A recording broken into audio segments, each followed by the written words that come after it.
Poetry is a very powerful medium. Guys, contrary to what a lot of people imagine poetry to be like, it's not just all about beautiful and sublime and happy things, and it's not just about writing feel good verse. Poetry often involves asking very uncomfortable, deep, and probing questions about the nature of your own existence and about the nature of existence of those around you.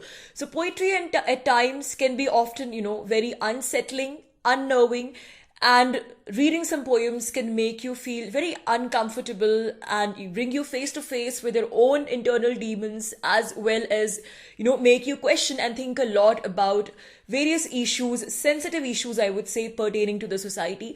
And today I'm going to review a poetry collection which is of such nature. Hi guys, this is Rati here. Welcome back to my channel. So today I'm going to review a poetry collection called Synergy by Wendy C. Garfinkle. Synergy is a collection of poetry by Wendy C. Garfinkle, and it's a huge collection. So it's divided into 4 sections: body, mind, heart, and soul. And each section has a couple of poems. So like I said, it's a huge collection and you probably need a lot of time to read this one. Now coming to the book itself and to the poems itself, Synergy, like I mentioned in the beginning of the video, it's not a feel-good poetry collection. So let me warn you that it's not an easy read. Some poems you might find very difficult and complex, as a lot of poems are in the stream of consciousness style. So it might be difficult for you to comprehend, certain poems, but coming on to that later, first let me talk about these 4 sections. So I really like the idea of the poet dividing the poems into these 4 sections. Like I said, the first section is body, the second section is heart, the third section is mind, and the fourth and final section is soul. So if you look at the poetry selection as well, the poems that are a part of a particular section actually do justice to that section and fix that section. So the categories are not really just created arbitrarily for the sake of it, but the poems actually do justice to each section. And it's very interesting the way the poet actually defines each section. So when you come to the body section or the heart section, you actually get a dictionary definition of what is body, what is mind, what is heart. So I find the way the poems are structured and the way the content is divided, I found it really interesting. Now coming to the poems, like I said, that it's a pretty heavy read, the book, and the book actually talks about a lot of sensitive issues, which I think is the major strength of this collection. Although there are poems of all kinds, there is love poetry here, there are poems about friendship, poems about existence, belonging, and all of that. But what makes this book stand apart is its ability to talk about, very, very sensitive issues like the issue of sexual violence against women, the issue of child abuse, and most importantly, the issue of depression, which the book takes on, in a long way. And you find poems about depression throughout the book. And there's also a particular poem I remember, which is talking about one's tendency to self-harm oneself, the kind of societal tendencies when one is depressed. So that I thought was a really powerful poem. So I think the strength of this collection is the fact that it talks about these issues in a poetic way, without it seeming to sort of glaring and obvious. Because I think, issues like child abuse or domestic violence, you can write essays about these issues, you can discuss these issues through news reports or even through fiction for that matter. But I think poetry is a kind of genre where it's very difficult to talk about these issues through poetry without being, too obvious or gross about it. But that's, I think, the beauty of this collection. The poems actually manage to raise these issues, while sticking to the genre of poetry and without being, too obvious about it. So throughout, all these poems which are raising these issues, you find little metaphors and imageries and allegories so that you understand what issue is being talked about. But it's not, so much like direct in your face. For example, this poem about child abuse, the title is Sweet Little Girl. And then after the title, the author explains to you the subject of the poem. So then there's a line called Trigger Child Abuse. So a lot of poems follow that kind of pattern. What I also find interesting about this collection is that there seem to be a lot of autobiographical elements. So when you're actually reading these poems, now I'm not aware, if these poems are 100% autobiographical or to what percentage, but while reading these poems, because a lot of poems are also in a narrative format, the storytelling mode, so you do get a sense that the poet, a protagonist, is actually talking about herself, and the lines between the poet and the protagonist are blurred because a lot of poems are in the first person, and there's a strong autobiographical streak, and especially the poems about depression. The kind of nuances and the kind of the way in which depression is portrayed in these poems, it seems like, uh, anybody who hasn't seen depression, who hasn't experienced depression firsthand, it doesn't seem like they could write this kind of poetry. So it seems like, a lot of stuff is drawn from the life of the poet herself, and it does seem quite autobiographical. So reading these poems, it's like a roller coaster ride of emotions. It's like, myriad musical notes. One moment there's happiness, one moment there's sadness. So there's a lot of conflicting, different emotions in one single poems, and you also seem to be getting a peep into the life of the poet. Coming to the choice of the poems for each section, like I said, that I really like the fact that, the poetry collection for each section is apt.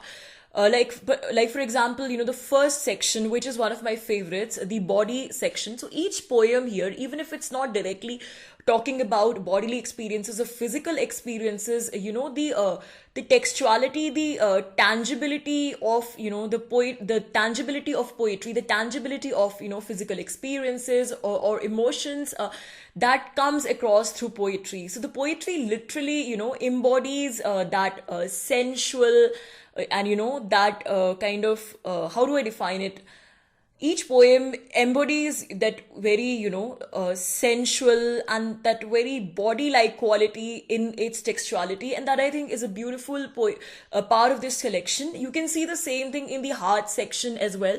All poems are not love poetry, and not all poems are about love in this section. So it's not a literal translation of poems about heart, but, the way human beings experience different emotions and the conflict of emotions, within the consciousness of a single human being. So the concept of love in this section, in the heart section, has been explored, from various dimensions, be it romantic love, or be it friendships, or be it other kinds of love. A lot of poetry here is also very stream of consciousness. It's like you're getting a direct peep into the authors, into the poet's experiences. So it's like, you're seeing a canvas which has so many emotions, so many ups and downs, but it might be difficult at times to get the exact meaning of the poem. So to some readers, I think this might seem like a roadblock, the stream of consciousness writing style, which, makes it too difficult to understand the poetry in terms of giving it a definitive meaning and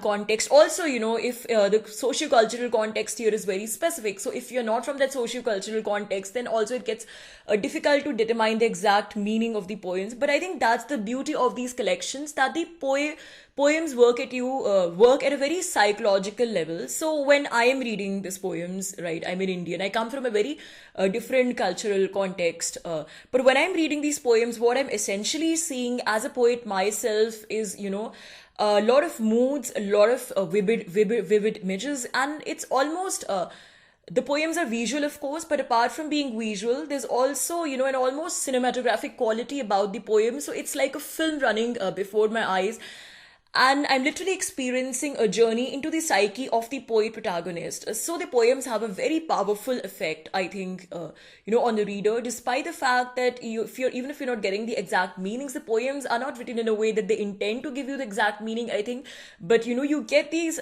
impressions which give you a powerful peep into, into the psychology of the poet protagonist, into the consciousness of the poet protagonist. So you get a powerful peep into the world of human emotions and its ups and downs. So it's not so much about, the process of meaning creation in a particular poem, but it's more about a larger canvas where you're sort of getting very powerfully drawn into the world. So that's, it's really amazing. A lot of these poems almost have this very physical kind of quality, that they completely take you in with those emotions. So I think that's it for the review, guys. I totally recommend this poetry collection, and to know more you have to obviously buy this collection and check it out. But before I end, I just want to read a few poems from the collection. So the first poem that I'd like to read is titled Adrenaline Rush. Cradle the headset in my sweaty palm, fingers poised to dial the number, anything but calm. Don't stop to analyze and wonder, just dial. Hear the huskiness in your voice when you answer my call, the breathlessness at the end, enchanted and enthralled.